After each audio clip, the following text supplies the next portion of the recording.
지난 시간에 우리가 그 예수님께서 사마리아 여인과의 그 대화를 통해서 그 여인이 예수가 하나님의 아들 그리스도 되심을 깨달아 믿고 이제 동네 나가서 많은 사람들에게 내가 구주를 만났다 라고 그는 전하는 그런 내용을 우리가 살펴봤습니다.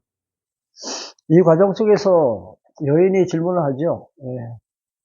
당신들은 예루살렘에서 하나님께 제사를 드리고 우리는 지금 이 산, 그리심산이죠. 여기서 제사를 드리는데 어디에서 드리는 제사를 하나님께서 받으시겠습니까? 예수님께서는 장소가 상관이 없다. 시간도 역시 관계없다. 그렇게 말씀하시면서 이 산에서도 말고 예루살렘에서도 말고 곧 참으로 예배할 때가 오나니 바로 이때다. 이렇게 말씀하시죠. 사실 이때라는 것은 예수님께서 이제 십자가 지시고 다시 3일 만에 부활하실 때 그때 하나님께 산 제사를 드리십니다. 그러면서 이제 앞으로 너희가 이제 참된 예배를 드릴 때는 영과 진리로 예배를 드릴지니라. 자, 제가 요 기절만 한번 읽어볼게요. 22절 너희는 알지 못하는 것을 예배하고 우리는 아는 것을 예배하노니 이는 구원이 유대인에게서 남이라. 아버지께 참되게 예배하는 자들은 영과 진리로 예배할 때가 오나니 곧 이때다. 하나님께서는 자기에게 이렇게 예배하는 자들을 찾으시느니라. 하나님은 영이시니 예배하는 자가 신령과 진리로 예배할지니라. 이전 그 버전에는 신령과 진정이다 이렇게 말했습니다. 근데 이제 새로 이제 그 번역된 이 개혁판에는 영과 진리다. 영과 진리라는 것이 맞습니다. 성령을 통한, 성령의 그 역사로 말씀을 통해서 깨달아지는 그 진리, 그게 바로 참된 예배라는 얘기입니다. 그래서 이 말씀을 이제 마치면서 다음 주에, 돌아오는 주에는 로마서를 통해서 참된 예배, 신령과 진정된 거룩한 산 제사가 어떤 예배인가 살펴보기로 약속을 하고 지난 시간 마감을 했습니다. 이 말씀과 오늘 우리가 읽은 본문 로마서 12장 1절부터 2절 말씀 그 이후에 나오는 그 말씀들이 연관된 말씀입니다. 신령과 진정된 예배의 그 참된 의미가 무엇인가 오늘 로마서를 통해서 우리가 다시 한번 살펴보고자 합니다. 많은 사람들이 주일날 11시에 성경책 들고 교회 가서 예배 드리면 나는 신앙생활 한다 그렇게 알고 있습니다. 그래서 당신 신앙생활 하십니까? 이렇게 물었을 때 내가 주일을 지키면 나는 신앙생활을 합니다. 그렇게 대답한다는 얘기죠. 근데 주일날 11시 예배 참석하는 것과 신앙생활 상관관계는 사실 좀 우리가 지금 이해하듯이 그렇지는 않습니다. 주일날 예배 드린다고 해서 내가 신앙생활 하는 것은 아닙니다. 물론 이제 내가 신앙생활을 잘하면 주일날 예배에 안 빠지겠죠. 그렇지만은 주일날 예배 드리니까 나는 신앙생활 한다라는 말은 성립되지 않는다는 얘기죠. 예배 드리는 가운데서도 제대로 신앙생활을 잘 못하시는 분들도 있다는 얘기입니다. 그렇다면 신앙생활과 또 주일 성수와는 어떤 관계가 있을까? 우리가 읽은 이 본문 12장 로마서 12장 1절과 2절 사이에서 밝혀주고 있습니다. 온전하신 하나님의 뜻이 무엇인지 분별하는 것이 바로 예배를 드리는 첫 번째 관문입니다. 여기서부터 예배가 시작된다는 얘기죠. 예배는 뭐 시간과 장소에 따라서 우리가 서로 만나가지고 연보하고 찬송하고 기도하고 말씀 듣는 이것만이 신앙생활이 아니에요. 이것만이 예배가 아니라는 얘기죠. 제가 결론부터 말씀드릴게요. 신앙생활과 예배생활은 같은 의미라는 얘기입니다. 내가 신앙생활을 잘 한다는 사람은 예배생활을 잘 하고 있다는 얘기예요. 그러니까 예배라는 것은 우리의 삶의 전 영역 24시간 전체를 통해서 하나님께 드려지는 거예요. 어느 한 시간만 하나님께 드리는 게 아니라는 얘기죠. 그래서 드린다는 표현, 예, 조금 좀, 예, 무리도 있을 것 같으네요. 예. 자, 우리가 11시가 되면 예배 드립시다. 그러잖아요. 예. 예배 시간 됐습니다. 예배 드립시다. 했을 때, 이 드린다는 말이 조금은 어폐가 있습니다. 왜냐하면 사람들이 예배하면은 무언가 하나님께 올려서 이렇게 드리는 걸 우리가 생각을 하고 있어요. 근데 예배라는 것은 드린다는 것이 아니라 본다는 겁니다. 예배는 보는 거예요. 예배를 통해서 내가 나 자신을 하나님께 이렇게 올려 바치는 게 아니라는 얘기죠. 여기서부터 우리 생각이 좀 잘못되어 있습니다. 구약시대에 보면 이제 제사 제도가 있잖아요. 그러니까 아브라함은 돌다랑을 쌓아놓고 제물을 하나님께 바쳤어요. 이때 성전은 돌단이죠. 예. 그리고 아브라함은 그 당시 족장이지만 제사장 역할을 했습니다. 그 이후에 이제 성막이 지어지고 또 예루살렘에 이제 정착하면서 살아갈 때는 성전을 짓잖아요. 그때는 이제 레위 지파 사람 가운데 아론의 자손만이 제사장이죠. 그래서 그 제사장이 집례한 그 제사를 하나님께서 받으세요. 물론 이제 흠없는 제물을 바쳐야 되죠. 어디에서? 성전에서. 그 제사의 3대 필수 요건은 성전과 제물과 제사장이에요. 근데 이것은 모형이고 그림자이기 때문에 장차 예수님께서 지신 십자가와 그 부활에 대한 하나의 예표고 그림자입니다. 즉 예수님께서 앞으로 오셔가지고 우리를 죄 가운데서 구원하시기 위해서 십자가 지시고 다시 부활하실 것에 대한 하나의 예언적인 말씀이라는 얘기죠. 그래서 이 구약시대의 이 제사는 그리스도의 십자가를 통해서 이미 완성이 됐어요. 완결이 됐다는 얘기죠. 근데 문제는 지금 우리가 신약시대에 드리고 있는 이 예배를 구약시대 제사의 연장선상에서 이해하려고 해요. 그러니까 구약 그 제사와 신약시대의 예배는 물론 형식은 다르지만 똑같은 의미다. 그렇게 생각하고 있다는 얘기죠. 아니에요. 그게 아닙니다. 제사는 제물을 하나님께 바쳐 드리는 거예요. 왜? 이스라엘 백성들의 그 죄를 하나님께서 용서하실 때 제물을 받으시고 용서하십니다. 근데 그것이 아까도 말씀드렸듯이 예수님께서 다 이루셨다는 얘기죠. 십자가를 통해서. 그럼 지금 우리가 드리는 이 예배, 우리가 보는 이 예배, 어떤 의미가 있을까? 그 예배의 기본적인 원리 세 가지를 이 시간 살펴보고자 합니다. 예. 제일 먼저 첫 번째가 아까 뭐라 그랬어요? 하나님의 뜻이 무엇인지 분별하는 것이다. 하나님의 뜻분별입니다. 다시 한번 12장 1절 볼게요. 그러므로 형제들아 내가 하나님의 모든 자비하심으로 너희를 권하노니 너희 몸을 하나님이 기뻐하시는 거룩한 산 제사로 드리라. 이는 너희가 드릴 영적 예배니라. 지금은 영적 예배를 드리는 거예요. 거룩한 산 제사라는 거죠. 구약시대 그 제사는 모형적인 제사고 지금 드리는 우리 이 예배는 신령한 예배입니다. 신령한 예배. 2절 보세요. 너희는 이 세대를 본받지 말고 오직 마음을 새롭게 함으로 이 세대를 본받지 말라. 이 세대를 본받는다는 것은 무엇을 의미할까요? 세상 사람들이 추구하는 가치 따라 살아가는 거예요. 그게 바로 이 세대를 분별하는 세속적인 삶입니다. 하나님은 그걸 원치 않으시겠죠. 출세하고 그리고 성공하고 그리고 잘 먹고 잘 사는 부귀영화를 누리며 건강하게 살기를 누구나 다 원합니다. 근데 그게 목적, 내가 살아야 될 궁극적인 목적이 돼서는 결코 안 된다는 얘기죠. 그걸 위해서 산다면 그게 바로 이 세대를 본받고 사는 거예요. 그래, 우리는 어떻게 살아야 돼요? 진정한 가치가 무엇인가? 그것을 깨닫고 그 가치 있는 삶을 살아갈 때 그것을 바로 영적인 산제사, 신령한 예배다. 그렇게 말씀하신다는 얘기죠.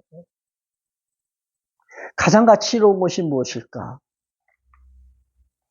한번 생각해 보세요. 가장 가치롭게 사는 것이, 어떻게 사는 것이 가치로운 삶일까?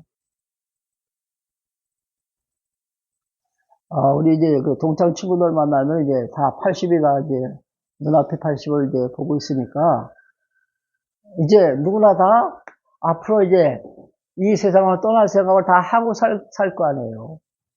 그 만나는 친구들 보면 다 그래도 젊었을 때 다 한가닥 하던 놈들이에요. 다 성공한 사람들이라는 거예요. 그래, 살고 보니까, 이제 80이 다 돼서 보니까 이제 늙잖아요. 인생이 참으로 험하구나. 이것을 느낄 수밖에 없어요. 가치 있는 삶을 살지 못했다면, 죽음 앞에서는 후회밖에 남는 게 없다는 거예요. 친구 중 한 명이 국정원에 근무하던 친구예요. 근데 그 친구가 쓰러졌다는 소식을 듣고 며칠 전에 이제 찾아갔잖아요. 찾아가서 이제 손을 붙들고 이제 아무 소리도 할 말이 없더라고요. 그 부인은 목사님이고, 그러니까 그 남편은 사부죠, 그러니까. 예. 근데 그 친구가 쓰러져 있는데, 그냥 손 붙들고 아무 소리도 못하고 가만히 있었어요. 그랬더니 막 울면서 하는 얘기가, 목사님, 저승사자가 나를 부르러 왔대요. 그 얘기를 듣고 깜짝 놀랐어요. 신앙생활을 그렇게 했는데, 그 부인이 목사님인데, 저승사자가 부르러 왔대요.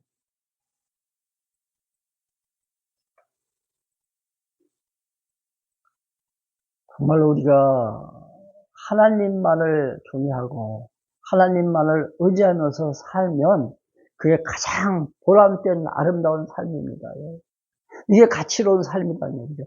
그걸 어떻게 할 수 있느냐? 하나님의 뜻이 무엇인지 분별이 되면 가능하다는 얘기죠. 그래서 2절 마지막에 보세요. 이 세대를 본받지 말고 오직 마음을 새롭게 함으로 변화를 받아 하나님의 선하시고 기뻐하시고 온전한 뜻이 무엇인지 분별하도록 하라. 하나님의 선하시고 기뻐하시고 온전하신 뜻이 무엇인지 분별하자. 이 성경에서 나오는 선이라는 것은 좋아하심이라 했잖아요. 하나님의 선하심이라는 것은 하나님께서 좋아하시는 것, 하나님께서 기뻐하시는 것. 그것이 무엇인지 분별하자. 근데 분별하기 위해서는 하나님의 뜻을 먼저 우리가 찾아야 돼요. 말씀을 통해서 하나님의 뜻이 무엇인지 우리가 깨달아 가야 된다. 그래서 이 첫 번째 관문이 하나님의 뜻 분별이에요. 하나님의 뜻 분별. 그러니까 하나님의 뜻이 무엇인지 모르면서 신앙생활을 한다? 가능하지 않습니다. 나는 성경 몰라도 괜찮아. 얼마 전에 제가 만난 그 권사님이 그 얘기 했다 그랬잖아요. 성경에 대해서 관심 없다. 나는 그냥 신앙생활만 잘하면 된다. 그게 쉽지 않습니다. 물론 그렇게 하시는 분들도 계시겠죠. 근데 하나님이 절대 주권자시고 당신께서 모든 우주 만물을 다 주관하시는 분이라는 것을 우리가 고백한다면 내가 그 하나님의 그 활동 영역에 개입할 수 있는 여지, 공간은 0.1%도 없다는 얘기죠. 근데 사람들은 어떻게 생각해요? 구원을 하나님께서 베풀어 주시는 그분의 사랑이고 그분의 은혜지만 구원받은 이후에는 내가 그 구원을 완성하기 위해서 하나님의 마음을 기쁘시게 해드려야 돼. 이렇게 생각하는 것이 불신앙입니다. 하나님이 어떤 분인지 모르니까 그런 이야기를 한다는 얘기죠. 하나님께서 다 하세요. 하나님께서 하시지 않는 건 하나도 없습니다. 지난 주일날 우리가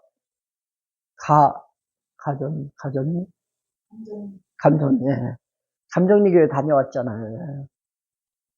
식사를 마치고 이제 목사님하고 이제 대화를 나누면서, 목사님 말씀 참 좋았습니다. 목사님께서 그 말씀하시는 거 선택, 제가 가장 주목하고 가장 주의 있게 내가 바라보고 있다고. 그들은 목사님을 굉장히 좀 좋아하시더라고요. 선택의 예정론이잖아요, 예정론. 그 뒤에 내가 한 말씀을 더 드렸어요. 저는 0.01%도 인간에게는 의지가 없습니다. 그렇게 주장하는 사람입니다. 100%다 하나님께서 하십니다. 했더니 그때 조금 좀 이상한 눈으로 저를 바라보시더라고요. 구원을 하나님께서 은혜로 베풀어 주시지만 그 위에는 구원받은 그 이후, 그때는 우리 인간의 몫이다. 이게 아니라는 얘기죠. 하나님의 뜻을 분별하지 못하니까 이런 생각을 하는 거예요. 영적인 예배 첫 번째 관문부터 지금 잘못 가고 있다는 거예요.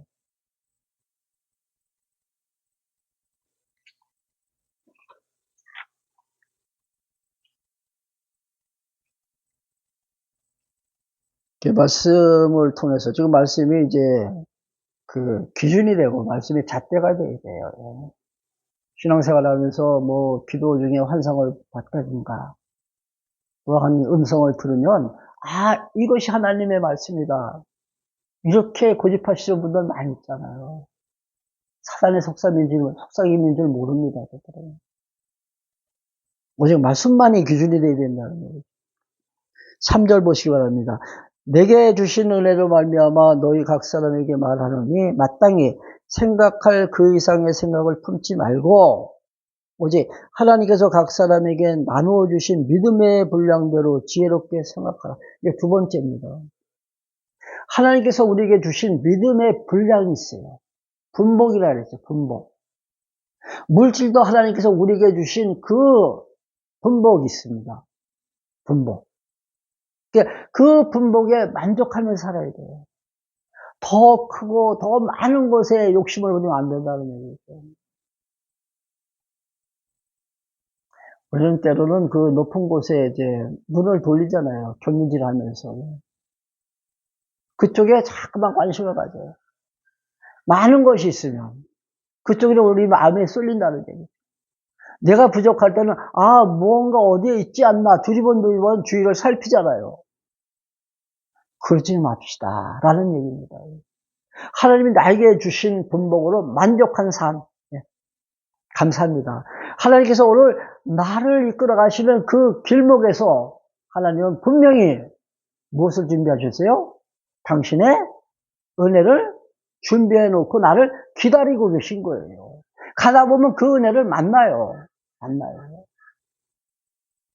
근데 내가 몸이 아프고 또 내가 원하는 대로 일이 잘 풀리지 않으면 실망하잖아요.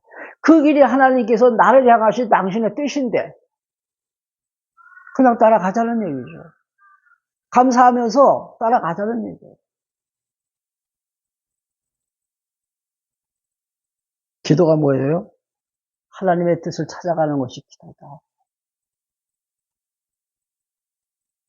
사실 기도할 때는 내 뜻을 포기하고 내 생각을 접고 내 계획 다 버리고 하나님의 뜻에 부합한 삶, 부합한 생각. 그러니까 하나님이 원하시는 그 길 따라서 순종하면서 가는 거예요. 어렵고 힘들 때 고통스럽죠. 그때 어떤 기도를 해야 돼요? 하나님께서 나를 향하신 당신의 뜻이라면 내가 가겠습니다. 그러나 갈 때 힘들지 않도록 이 고통에서 내가 벗어날 수 있도록 나에게 믿음을 주세요. 나에게 그걸 이겨낼 수 있는 능력을 주세요. 이렇게 기도해야죠. 어려울 때는 병들면 몸이 고통스럽잖아요. 그러나 그 길이 내가 가야 할 길이라면 내가 가야 되니까 하나님 내 그 길 갈 때 나에게 이 시련을 이겨낼 수 있는 힘과 능력을 나에게 주세요. 여기서 좌절하지 않도록. 하나님은 모든 사람에게 당신 원하시는 분량만큼의 믿음을 주십니다. 근데 그 이상을 생각해도 안 돼요. 믿음을 만약에 수치로 이렇게 계산할 때 최정상 10이라고 가정한다면 이제 막 시작한 사람은 이제 잘 보이지 않겠죠. 예? 0.1% 아니면 1 정도에 그치겠죠. 어느 정도 신앙생활하면 3단계 또는 5단계 올라갑니다. 그러면 3이나 5단계에 있는 사람이 10단계에 있는 그 믿음의 분량을 가진 사람만큼 따라가려고 하면 안 된다는 얘기죠. 그렇게 오버하지 말자는 얘기죠. 이제 막 신앙생활을 시작했는데 교회에서 보니까 이것도 하고 싶고 저것도 하고 싶고 다 하고 싶은 거예요. 그래서 막 앞에서 막 나서서 합니다. 그 사람은 분명히 사고쳐요.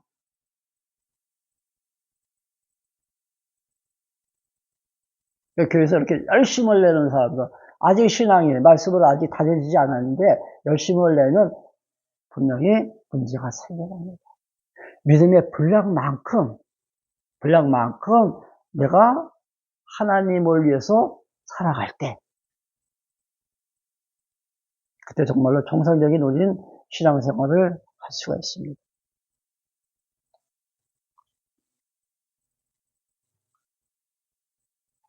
시편에 이런 말씀이 있죠. 여호와는 나의 목자시니 내게 부족함이 없으리로다.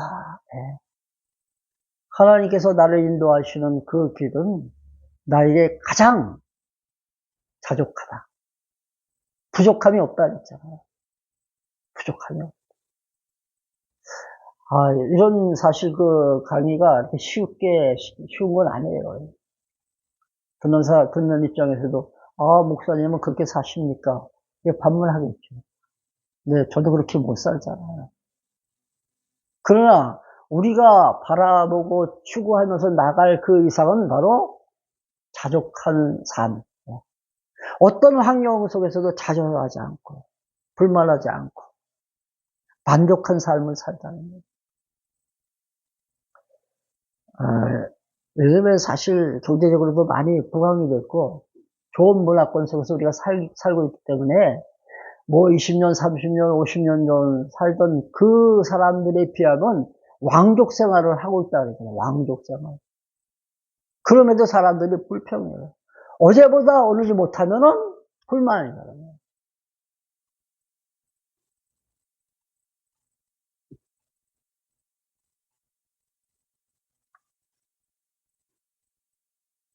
자, 세 번째, 4절부터 나옵니다. 4절부터 한번 쭉 읽어볼게요. 제가 한 절, 또 다음 절은 여러분이 읽으세요. 우리가 한 몸에 많은 지체를 가졌으나 모든 지체가 같은 기능을 가진 것이 아니니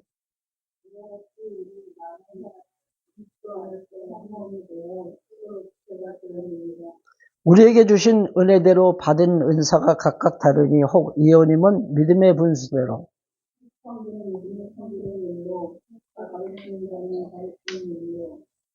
혹 위로하는 자는 위로하는 일로 구제하는 자는 성실함으로 다스리는 자는 부지런함으로 긍휼을 베푸는 자는 즐거움으로 할 것이니라.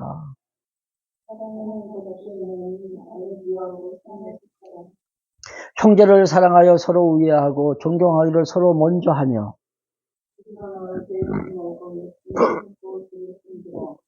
소망 중에 즐거워하며 환난 중에 참으며 기도에 항상 힘쓰며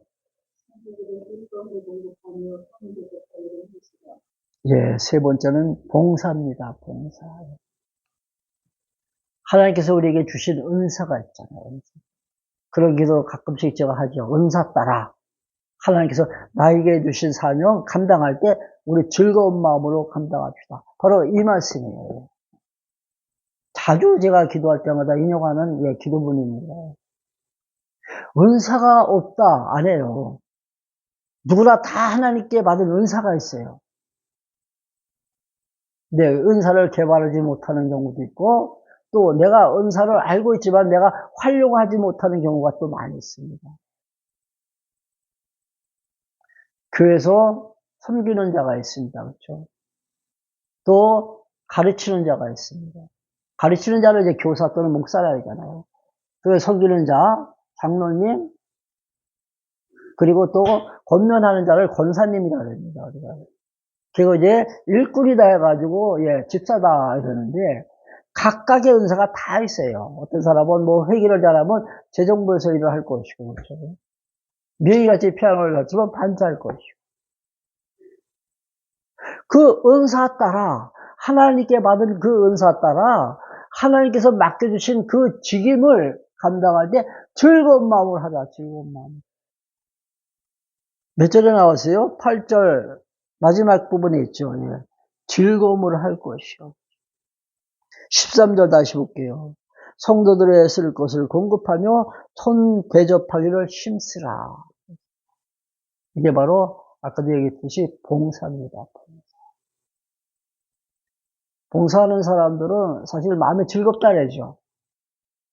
어디 그 소외된 그 어려운 분들을 찾아가서 봉사하고 올 때 그 마음이 그렇게 흡족하대요. 만족하고.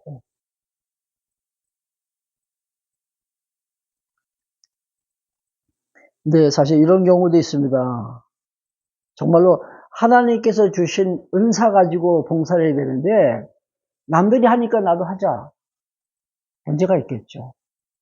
또 어떤 사람은 인정받기 위해서 하는 경우도 있습니다. 인정받기. 그리고 봉사하면은 뭐죠? 자기 만족감. 자기 만족. 성취감이라잖아요. 성취감. 그 일을 하니까 진짜 내가 성취감을 느낄 수 있어. 이거 잘 생각해야 돼요. 성취감을 느끼기 위해서 봉사하는 것도 조금은 문제가 있다는 얘기죠. 봉사는 어떤 마음으로 해야 돼요? 봉사는 사랑하는 마음으로. 하나님께서 나를 은혜로 구원해 주셨기 때문에 그 은혜의 감동이 나를 견인해 나갑니다. 그러면 내 마음속에서 이웃을 사랑하는 마음이 생겨요. 오늘 여기 나오죠? 10절. 형제를 사랑하여 서로 우애하고 존경하기를 서로 먼저 하며. 사랑하는 마음, 즉 하나님께서 주시는 감동 가지고 우리가 봉사를 하자는 거예요.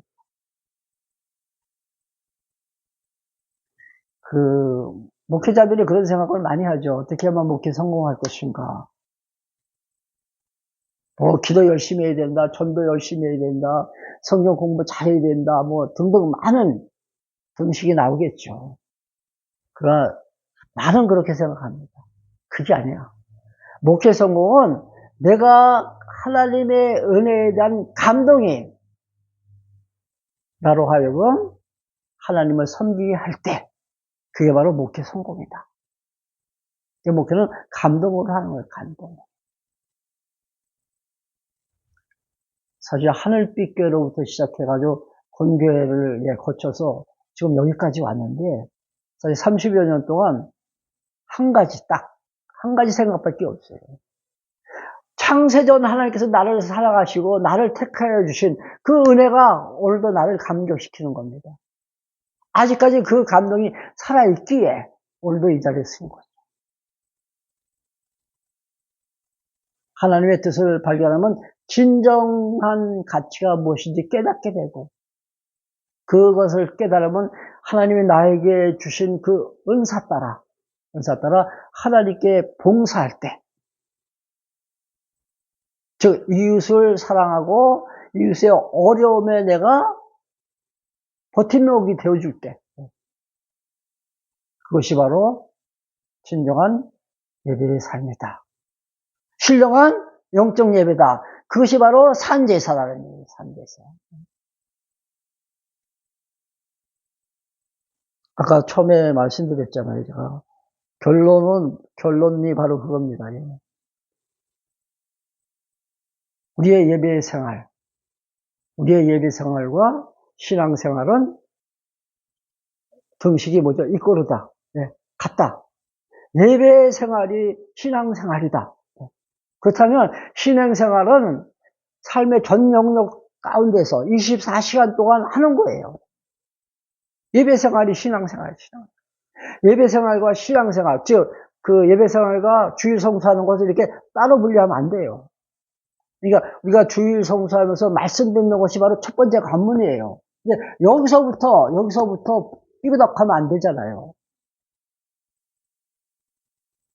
왜 주일날 성경 책을 들고 교회 갑니까? 왜 주일날 목사님으로부터 말씀을 듣습니까? 그 말씀을 들어야만이 하나님의 뜻을 분별하니까. 근데 주일을 지키지 못하면 처음부터 어긋나는 거예요.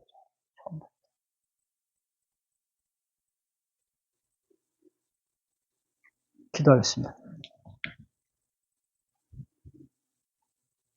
하나님께서 우리 샬롬교를 세워주시고 이곳에서 귀한 말씀이 전해질 수 있도록 지켜주심을 감사합니다.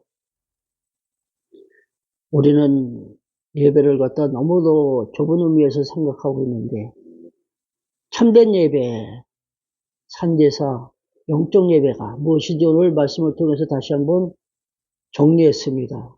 주님의 뜻을 바로 분별하고 각자에게 주신 그 은사 따라 맡겨주신 사명 즐거운 마음으로 기뻐 감당할 때 그때 우리의 마음속에 이웃을 사랑할 수 있는 마음 또 이웃을 사랑함으로 하나님께 대한 사랑이 표현된다는 것을 우리가 깨달아 진정한 마음으로 이웃에게 보탬이 되고 어려운 자를 도와 그들을 일으켜 세워줄 수 있는 그러한 힘을 저들에게 줄 수 있도록 우리 샬롬교회를 지켜주시옵소서.